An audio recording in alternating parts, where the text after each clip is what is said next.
একটা হচ্ছে আপনারা বিশ্বাস রাখেন আমি যেটা বলি সেটা কিন্তু করি। তৃণমূল কংগ্রেস যে প্রতিশ্রুতিটা দেয় 100% করে, কিন্তু বিজেপি যেটা রোজ অ্যাডভার্টাইজমেন্ট দিয়ে গ্যারেন্টি বলে বলে ওটার ফল শূন্য। আজ পর্যন্ত কোনোদিন ওরা মানুষের কাছে কথার কোনো দাম রাখেনি। এবার রইল আপনাদের এখানে বিজেপি প্রার্থী। আমি তো অনেকটাই জানি, আমি অনেক আগেই অনেক ছবি পেয়েছিলাম, কিন্তু আমি বিজেপির মতো নোংরা রাজনীতি করি না, তাই সেই ছবিগুলো বাইরে আমি কখনো নিয়ে আসিনি।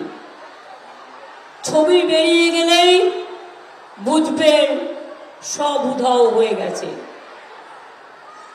আমি গত নির্বাচনের আগে যখন বাংলার নির্বাচন ছিল, মাত্র 2 বছর আগে, 3 বছর আগে,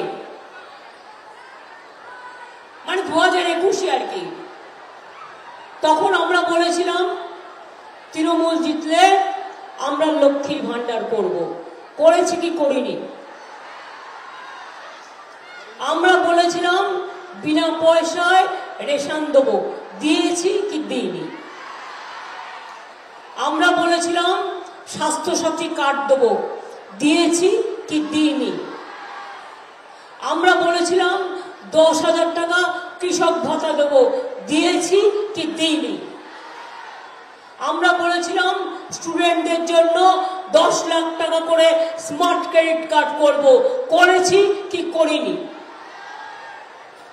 আর এটা তো প্রভু চৈতন্য দেবের জায়গা।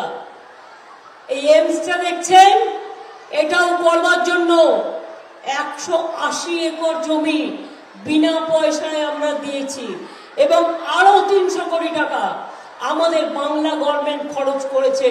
তার কারণ যোগাযোগ, বিদ্যুৎ, জলসংযোগ ইত্যাদির জন্য। আমরা এখানে তাঁতিদের কত ভালোবাসি,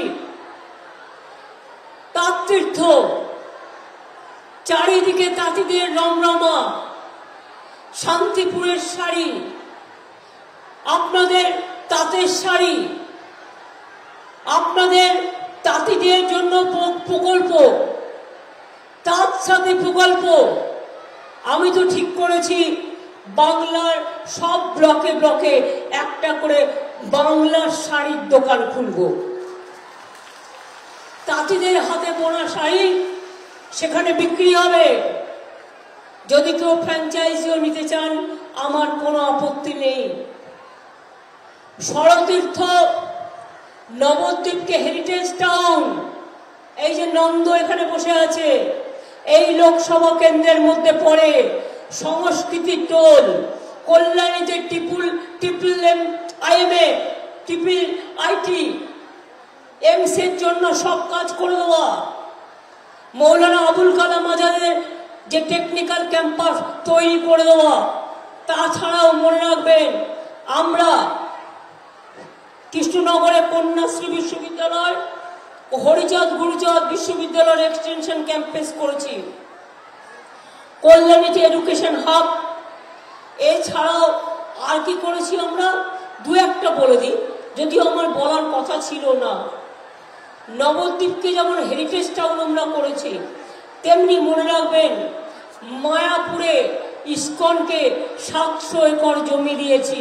বিরাট শহর তৈরি হচ্ছে, তীর্থ শহর, ইসকন তীর্থ শহর, যেখানে আমাদের অনেক মানুষের চাকরি বাকরি সহ অনেক কিছু হবে। কৃষ্ণনগরে মসলিন তীর্থ ও সর তীর্থ, নবদ্বীপে তাঁতের হাট, ধাত্রী গ্রামে তাঁতের হাট তৈরি করা হয়েছে।